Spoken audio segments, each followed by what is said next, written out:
Allu Arjun episode సుఖాంతం అయిపోయింది. కొద్దిసేపటి క్రితమే జైలు నుంచి వాళ్ళ మామగారింటికి వెళ్ళిపోయిండు. సో అల్లు అర్జున్ అరెస్టు, అల్లు అర్జున్కు బెయిలు, అల్లు అర్జున్ జైలుకు తరలింపు, ఈ వ్యవహారం అంతా ఒక మహిళ మృతి చెందిన ఘటనలో జరిగింది. ఒక మహిళ మృతి చెంది ఆ మృతికి ప్రత్యక్షంగానో పరోక్షంగానో కారణమైనటువంటి అల్లు అర్జున్ గారి పైన కేసు పెట్టడం జరిగింది.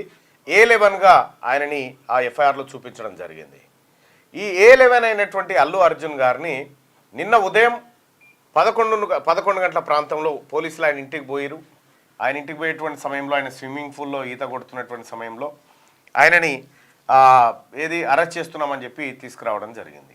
అయితే ఈ అరెస్ట్ అయినటువంటి వెంటనే బీఆర్ఎస్ పార్టీ నుంచి కేటీ రామారావు గారు ఒక ట్వీటు ఆయన స్టార్ట్ చేసినట్టే కింద ఇక వాళ్ళందరూ స్టార్ట్ చేయాల్సిందిగా ఆ దుకాణం స్టార్ట్ చేసిరు. ఆయన అరెస్ట్ చేస్తారా, సమయం అన్ని ఇయ్యరా, అట్లా ఇంటికి పోయి గుంజుకొస్తారా అనేటువంటి డైలాగులు కొడతా ఉంటే బీఆర్ఎస్ పార్టీకి సూటబుల్ అయ్యేటువంటి కాదు. ఇప్పుడున్నటువంటి ముఖ్యమంత్రి రేవంత్ రెడ్డి గారిని బెడ్రూమ్లోకి పోయి నైట్ పాయింట్ మీద టీషర్ట్ మీద పట్టుకొచ్చినటువంటి చరిత్ర బీఆర్ఎస్ పార్టీకి ఉంది.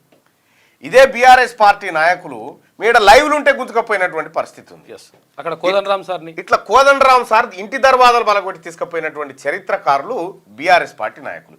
సిగ్గు లేకుండా బండి సంజయ్ని రేలింగ్ కట్ చేసి గ్యాస్ కట్టర్లు పెట్టి కట్ చేసి ఎత్తుకపోయిన చరిత్ర. సిగ్గు లేకుండా మీరు చెప్తారా? ఎఫ్ఐఆర్ ఎప్పుడు నమోదైంది?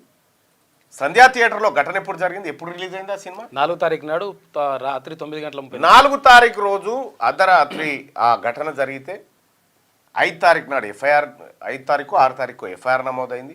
అప్పటి నుంచి 13వ తారీఖు దాకా ఇన్ని రోజుల గ్యాప్లో ఇది అప్పుడే పెట్టిరు కదా అల్లు అర్జున్ గారి పేరు, అప్పుడే పెట్టిరు.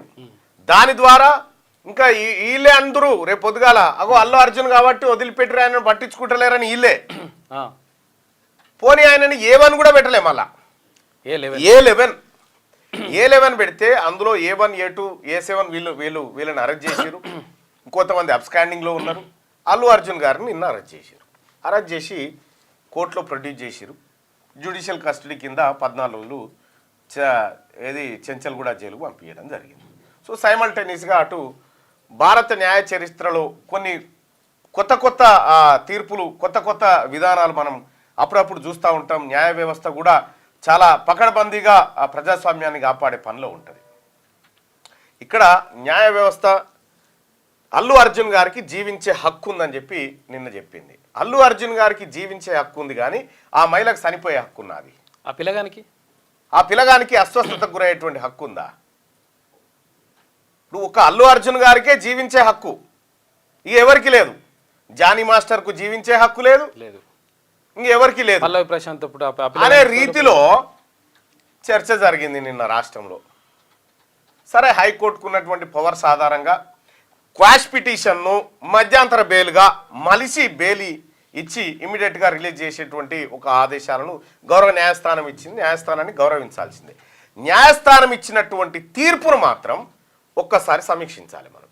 ఎందుకంటే సగటు భారతదేశ పౌరుడిగా సుప్రీంకోర్టు కూడా తీర్పులను సమీక్షించి తీర్పులపైన విమర్శ, సద్విమర్శలు చేసే అవకాశం ఈ దేశ ప్రజలకు ఉందని చెప్పి సుప్రీంకోర్టు చెప్పినటువంటి నేపథ్యంలో ఇప్పుడు ఆ ప్లేస్లో ఇప్పుడు అల్లు అర్జున్ గారు కేసులో ఉన్నారు, మహిళ చనిపోయింది. ఒకవేళ అట్లా జరగకూడదు, కానీ అల్లు అర్జున్ గారే ఆ తొక్కిసలాట మృతి అంతే ఈ బెయిల్ దొరికేదా? ఒక హీరోనే, ఒక సెలబ్రిటీ లేకపోతే ఇంకెవరన్నా పొలిటీషియన్స్ తొక్కిసలాటలో చనిపోతే వాళ్ళకు దొరికేదేనా? వాళ్ళకు జీవించే హక్కుల గురించి మనం మాట్లాడేటువంటి అవకాశం ఉండేదా? అప్పుడు దొరికేదా సామాన్యులకి అనేది ఆత్మవిమర్శ చేసుకుంటే బాగుంటుంది. రెండోది, అల్లు అర్జున్ గారు తీసుకుపోయి ఆయనను మొత్తం ఉరిశిక్ష విధించాలని ఎవరు చెప్తాడు? చట్టం తన పని తాను చేసుకుంటూ పోయింది. ముఖ్యమంత్రి గారికి రేవంత్ రెడ్డి గారికి ఏం సంబంధం అండి? రేవంత్ రెడ్డి గారికి అల్లు అర్జున్ గారినట రేవంత్ రెడ్డి గారు అరెస్ట్ చేయించిండు అని చెప్పి చెప్తా ఉన్నారు సిగ్గు లేకుండా. ఏం అవసరమైన నిజంగా మీ పరిపాలననే మేము కంటిన్యూ చేసినంటే వెళ్తాడా అల్లు అర్జున్ వాళ్ళకేని? వెళ్ళగలుగుతాడా వాళ్ళకేని? ఒకవేళ నిజంగానే అనుకుంటే వెళ్తుంటో కేసు అసాంఘిక కార్యకలాపాలకు అనైతిక విధానాలకు కాంగ్రెస్ పార్టీ ప్రభుత్వం దిగితే కనుక సాధ్యమేనా అది? అసలు అక్కడ మహిళ చనిపోయింది, చనిపోయినటువంటి మహిళ మృతదేహం ఉంది, ఆ మహిళ కొడుకు ఇప్పటికీ ఐసీయూలో ఉన్నాడు. అక్కడికి అల్లు అర్జున్ రాకపోతే ఈ ఘటన జరిగేదే కాదు. ప్రపంచవ్యాప్తంగా విడుదలైతే ఎక్కడ కాలేదు. అల్లు అర్జున్ గారికి తిరిగే స్వేచ్ఛ ఉంది, కాదంటలేం, తిరగాల్సిందే. కానీ బాధ్యత కూడా ఉంది, ఒక బాధ్యత కూడా ఉంది. తను పోవడం వల్ల ఏం జరుగుతుంది అనేటువంటి ఒక బాధ్యత కూడా ఉంటుంది. ఇక్కడ ఆ మహిళ చనిపోయింది, ప్రత్యక్షంగానో పరోక్షంగానో అల్లు అర్జున్ అక్కడికి రాక కారణం అనేది పోలీసులు ఎఫ్ఐఆర్లో నమోదు చేసిరు, రిమాండ్ రిపోర్ట్లో కూడా అదే చెప్పారు.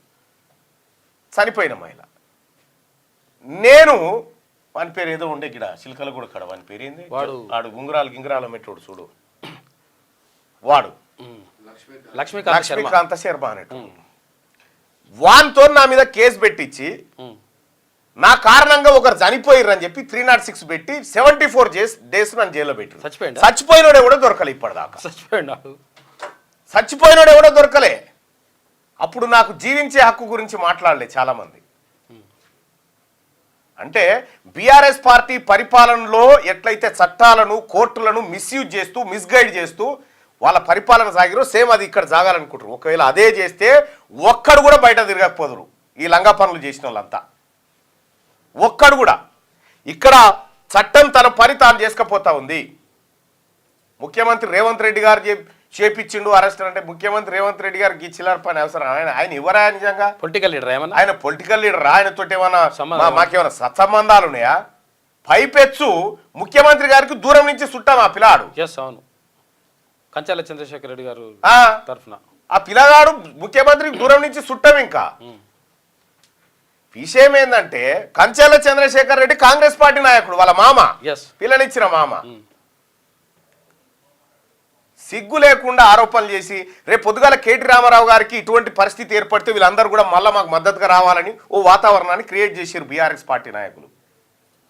కేంద్ర మంత్రి కిషన్ రెడ్డి గారు ట్వీట్ చేస్తాడు అక్రమ అరెస్ట్ అని చెప్పి. ఒక కేంద్ర మంత్రి ఈ భారతదేశాన్ని పరిపాలిస్తున్నటువంటి కేంద్ర ప్రభుత్వంలోని క్యాబినెట్ మంత్రి ఓ ట్వీట్ చేసిన తర్వాత వ్యవస్థలు ఇన్ఫ్లుయెన్స్ కావా? సామాన్యులకు ఏం మెసేజ్ పోతుంది అన్నట్టు దీని ద్వారా? అంటే ఇక్కడ సామాన్యునికి ఒక న్యాయము, లేకపోతే ఉన్నత వర్గాలకి ఇంకో న్యాయం ఉంటుందా?